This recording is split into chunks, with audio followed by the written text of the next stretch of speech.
నా పేరు శ్రావ్య. బులెటిన్లో అప్డేట్స్ చూద్దాం.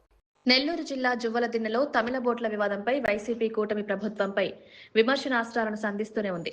అర్థం లేని ఆరోపణలతో నిందలు వేస్తున్నారని టీడీపీ జిల్లా అధ్యక్షులు బీద రవిచంద్ర మీడియా సమావేశంలో అసంతృప్తి వ్యక్తం చేశారు.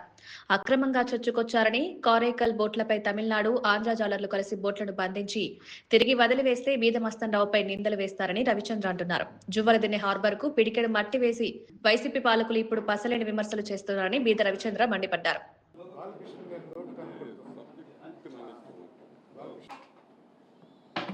తమిళనాడు ఎన్నికల్లో మత్స్యకారులు కీలక పాత్ర కాబట్టి బేదా మస్తాన్ రావు గారి మీద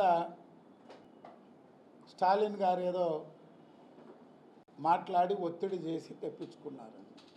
అసలు బోట్లు ఎక్కడయి? తమిళనాడు బోట్లు అయ్యి అసలు కారైకల్, పాండిచ్చేరి రాష్ట్రం కారైకల్. ఆ బోట్లు వెళ్ళిపోయేటప్పుడు ఆంధ్ర మత్స్యకారులు పోలీసుతో పాటుగా అసలు యుద్ధం చేసింది ఎవరు? మన ప్రాంతంలో మన మైపాడు నుంచి వాకాడు దాకా, వైట్ కుప్పం దాకా అసలు యుద్ధం చేసింది ఎవరు? తమిళనాడు బోట్లో. 12 బోట్లు తమిళనాడు బోట్లు మనతో కలిసి యుద్ధం చేసినాయి. అక్కడ అది తెలుసుకున్నారు. అసలు వీళ్ళు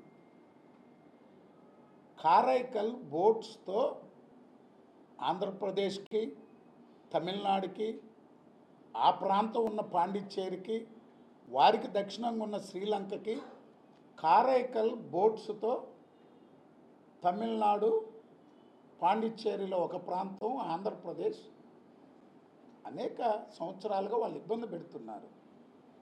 తమిళనాడు ఎన్నికలకి అసలు డిఎంకే పార్టీయే లేదా కారైకల్లోనో, లేకపోతే ఇంకొక 7 ఎన్నికల్లో పోటీ. అంటే ఒక బురద జల్లి గుడ్డగాల్చి ముఖాన్ని వేస్తే సరిపోద్ది అనుకుంటున్నారు. ఎన్ని నెలల నుంచి ఉన్నాయి? 8-9 నెలల నుంచి ఇక్కడ ఉన్నాయి. వాళ్ళే ఒక తీర్మానం చేశారు, ఏ రాజకీయ నాయకుడు కూడా జోక్యం వద్దు మాకని. ఆల్ పార్టీస్ ఎవరు కూడా. ఎందుకంటే అనేక సందర్భాల్లో ఈ ఒప్పందాలు చేయడం ఫెయిల్ అయిపోతుంది. మన కస్టడీలోనే ఉంచుకోవాలని వాళ్ళు ఉంచుకున్నారు. అంతే తప్పితే, అంటే మీకు ఎందుకు క్లారిటీ ఇస్తున్నానంటే, అసలు తమిళనాడు బోట్లు తమిళనాడు కాదు. సోషల్ మీడియాలో జరిగే ప్రచారం స్టాలిన్ పార్టీయే పోటీ చేయటం అక్కడ ఆ రాష్ట్రంలో, ఆ ప్రాంతంలో. సరే, తమిళనాడు వాళ్ళే యుద్ధం చేస్తున్నారు ఆంధ్ర వాళ్ళతో పాటు. పాండిచ్చేరిలోనే, ఆ ప్రాంతంలోనే సమస్యలు ఉన్నాయి. ఇవన్నీ ఉన్నాయి. ఎందుకంటే ఇది ఒక సున్నితమైన అంశం కాబట్టి నేను కూడా వైఎస్ఆర్సీపీ ఎంత గందరగోళంగా మాట్లాడుతున్నా, ఇది ఒక ప్రత్యేకమైన పరిస్థితి. మత్స్యకారుల గ్రామాలు, సాంప్రదాయాలు, వాళ్ళ వ్యవహారాలు, వాటిని ఉంచుకున్నారు. వాళ్ళందరూ కూడా కొంత బాధతో ఉన్నారు. అది గ్రామాలు మాట్లాడుకుంటాయి. డిపార్ట్మెంట్ కూడా, పోలీస్ డిపార్ట్మెంట్ కూడా త్వరలోనే నిజాలు కూడా బయట పెడతారు. మొత్తం 10 రోజుల నుంచి ఈ 3 రాష్ట్రాలు, తమిళనాడు, పాండిచ్చేరి, ఆంధ్రప్రదేశ్, ఎవరెవరితో సంప్రదించుకున్నారు, ఏం జరిగిందనేది ఎవరి జోక్యం లేదు. పూర్తిగా విచారణ జరుగుతుంది. ఇక్కడి నుంచి బోట్లు పోయినాయి. బోట్లు పోతే వదిలేయలేదు కదా. కంప్లైంట్ చేసి జిల్లా కలెక్టర్ గారు, జిల్లా ఎస్పీ గారు, అందరం ప్రభుత్వం ప్రయత్నం చేసి ఇక్కడ నుంచి ఎత్తుకొని పోయిన బోట్లను మళ్ళీ పాండిచ్చేరి ప్రభుత్వ ఫిషరీస్ డిపార్ట్మెంటు ఆధ్వర్యంలో అరెస్ట్ చేసి పెట్టున్నారు. పాండిచ్చేరి ప్రభుత్వ ఫిషరీస్ డిపార్ట్మెంట్ ఆధీనంలో ఉన్నాయి ఆ బోట్లు. కలెక్టర్ గారు, ఎస్పీ గారు నిరంతరం చర్చలు జరుపుతున్నారు. అసలు ఒక స్పష్టత అందరికి అర్థం కావాల్సింది, కారైకల్ బోట్లతో ఆంధ్ర, తమిళనాడు, పాండిచ్చేరిలో ఒక ప్రాంతం, 3 ప్రాంతాలు వారితో యుద్ధం చేస్తున్నాయి. ఆ బోట్లు నిన్న దొంగతనంగా ఎత్తుకొని పోయేటప్పుడు మనతో కలిసి నెల్లూరు జిల్లా మత్స్యకారులతో కలిసి తమిళనాడు బోట్లు కూడా ప్రయత్నం చేశారు ఆ యుద్ధంలో. తమిళనాడు కోసం మస్తాన్ రావు గారు బోట్లు నిలిపించేది ఏంది అంటే మీరు అడిగారు కాబట్టి ఒక క్లారిటీ ఇస్తున్నా. రెండోది, డిఎంకే పార్టీ అసలు అక్కడ ఎన్నికల్లో పోటీయో ఆ పార్టీయో పాండిచ్చేరిలో ఏ పార్టీలు ఉన్నాయో మీడియాకి మీకు నేను చెప్పేది ఏంది? బిఎంఆర్ కొత్తగా వాకింగ్ చేసేది ఏంది స్టాలిన్తో? వాళ్ళిద్దరు 30 సంవత్సరాల నుంచి స్నేహితులు. ఈరోజు ఈ ఫిషింగ్ హార్బర్ వచ్చిందంటే జీకే వాసన్ గారు, బిఎంఆర్ గారు కొన్ని వందల సార్లు తిరిగారు షిప్పింగ్ మినిస్టర్గా ఆయన ఉన్నప్పుడు. అనేక ప్రయత్నాలు చేసాం. ఈ జిల్లా అనేక మంది మత్స్యకారు నాయకులు కూడా వచ్చారు. 4 ఎమ్మెల్యేలు తీసుకొని వారి చుట్టూరు తిరిగాం, తమిళనాడుకి, ఢిల్లీకి. అమ్ముమణి రామదాసు కేంద్ర మంత్రి గుండె, ఆయన తమిళనాడులో మత్స్యకారుల తరపున పనిచేసే పార్టీ కాబట్టి పిఎంకే, వారు మాకు ఆరోగ్య శాఖ మంత్రి గుండా ఇక్కడ అనేక ఇది చేశారు. సరే, ఒక ఆరోపణ వచ్చింది, ఒక ప్రత్యేకమైన పరిస్థితి, సెన్సిటివ్ ఇష్యూ. అందువల్ల దాంట్లో రాజకీయంగా ఎక్కడ మాట్లాడదలుచుకోవాలి. అందుకే మీరు అడిగిన వాటికి మాత్రమే ఇది చెప్పాం. ప్రభుత్వం అధికారులు కూడా ప్రభుత్వం స్పష్టంగా ఏప్రిల్ 15 దాకా ఏ విధంగా గస్తీ నిర్వహించాలి, ఏప్రిల్ 15 నుంచి జూన్ 15 దాకా బ్యాన్ పీరియడ్లో ఏమి ఏర్పాట్లు చేయాలి, జూన్ 15 నుంచి పూర్తి స్థాయిలో రక్షణ వ్యవస్థ ఏర్పాటు చేయబోతున్నారు. మ్యారిటైమ్ బోర్డు, ఫిషరీసు, అదేవిధంగా కోస్టల్ మెరైన్ పోలీసు అందరూ కూడా 2 కోట్ల రూపాయలతో గతంలో ఈ జిల్లాకు బోట్లు ఇచ్చి అవన్నీ వాడక రిపేర్లు ఉంటే దానికి 2 కోట్ల రూపాయలతో మొత్తం రిపేర్లు చేసి జూన్ 15 కల్లా రెడీ చేసి మత్స్యకారులు ఎవరైతే నిర్ణయించుకుంటారో వారికే అప్పచెప్తాం. మత్స్యకారుల యొక్క committee, fisheries, marine police, maritime board, జిల్లా కలెక్టర్, ఎస్పీ గారు అందరి ఆధ్వర్యంలో మన నెల్లూరు జిల్లాలోనే మొదటి కట్టడి చేయాలి. ఇక్కడ చేస్తేనే దాటుకొని ఒంగోలు, బాపట్ల, కాకినాడ వరకు పోతున్నారు వాళ్ళు.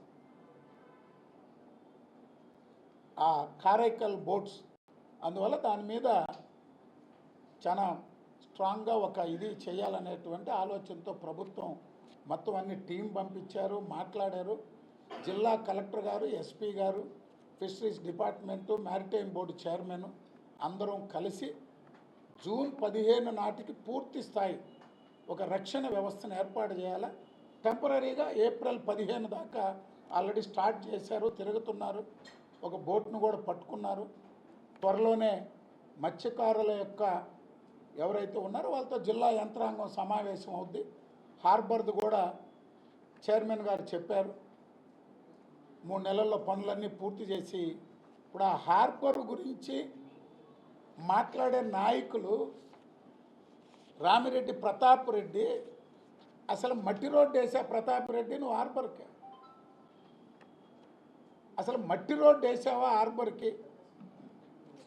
మా చైర్మన్ గారు, మా మంత్రి గారు,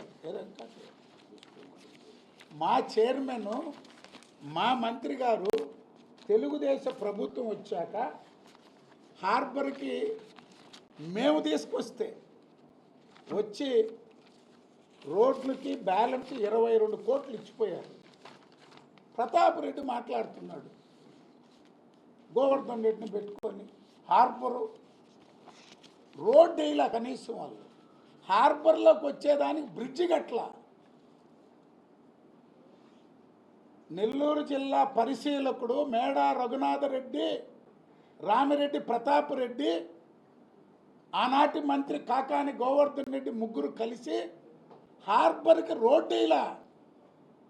మత్స్యకారులు లోపల పోయేదానికి బ్రిడ్జి గట్ల. మీరేంది మమ్మల్ని మాట్లాడేది? మేమొచ్చి శాంక్షన్ ఇచ్చి ఇప్పుడు పూర్తి చేస్తున్నాం.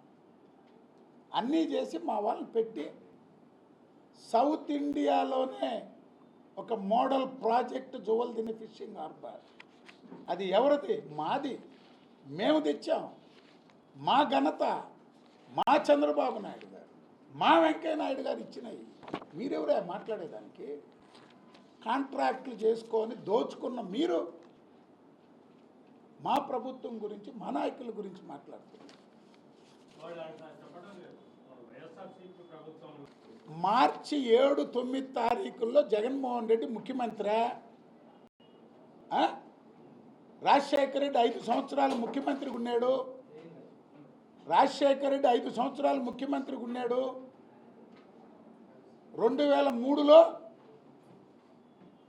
సర్వేపల్లికి, కోవూరు, జువలదిన్నె 2 దగ్గరల చెట్టీలు, ఒక దగ్గర ఫిషింగ్ హార్బరు క్లియరెన్స్ ఇచ్చిపోయారు.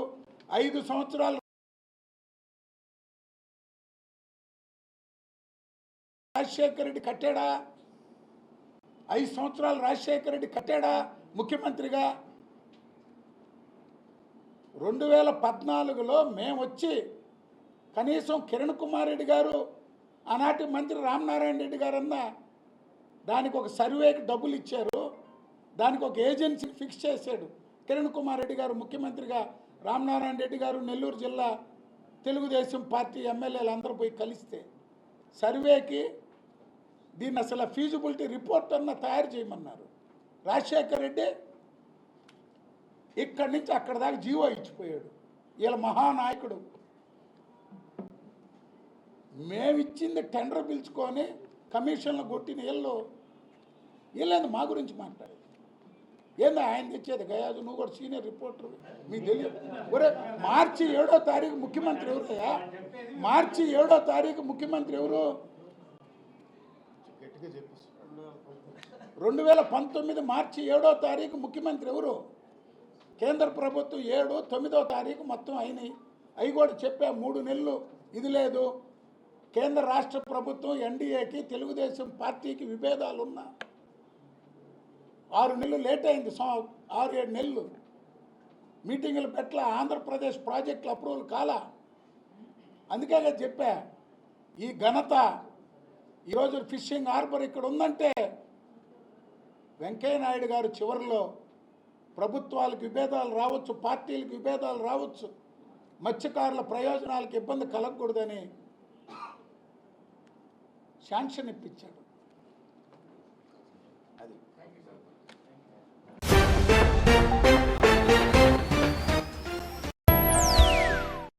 ఇవి ఇప్పటి వరకు ఉన్న bulletin updates. Keep watching STV. మేము చేసే వీడియోస్ మీకు నచ్చినట్లయితే లైక్ చేయండి. అలాగే మరిన్ని ఇంట్రెస్టింగ్ అప్డేట్స్ కోసం మా STV తెలుగు ఛానల్ ని సబ్స్క్రైబ్ చేసుకోండి.